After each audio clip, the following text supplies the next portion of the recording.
9 Camp Mystic flood victims' families sue camp over alleged negligence. In the wake of the devastating July 4 flood that ripped through Camp Mystic, families of the 9 young victims have taken legal action against the historic Texas camp and its owners, alleging that profit-driven decisions and inadequate safety measures led to the tragedy. 3 separate lawsuits have been filed, one representing 5 campers: Anna Margaret Bellows, Leila Bonner, Chloe Childress, Molly DeWitt, Catherine Ferrazzo, and 2 counselors, Lainey Landry and Blakely McCrory, a second on behalf of 8-year-old Alois Lulu Peck, and a third for 9-year-old Ellen Getton. Each complaint seeks over $1 million in damages, marking the first formal challenge by victims' families since the flood claimed at least 136 lives across central Texas.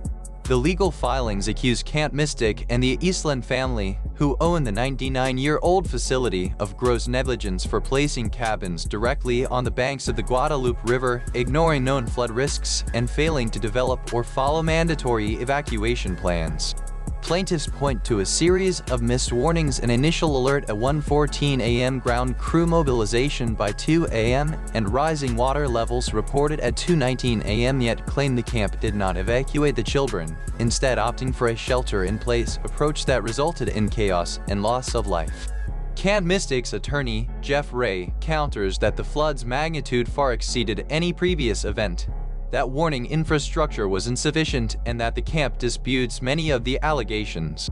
He also defends the decision to keep children out of flood waters, arguing that moving them could have been more dangerous. The disaster has intensified scrutiny of camp safety standards, prompting Governor Greg Abbott to enact stricter regulations requiring outdoor sirens and flood warning systems in vulnerable areas.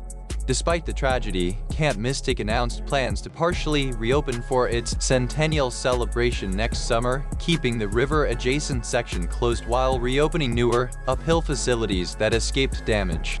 The lawsuits will proceed to a jury trial in Travis County District Court, where families also seek compensation for mental anguish and other harms caused by the camp's alleged negligence.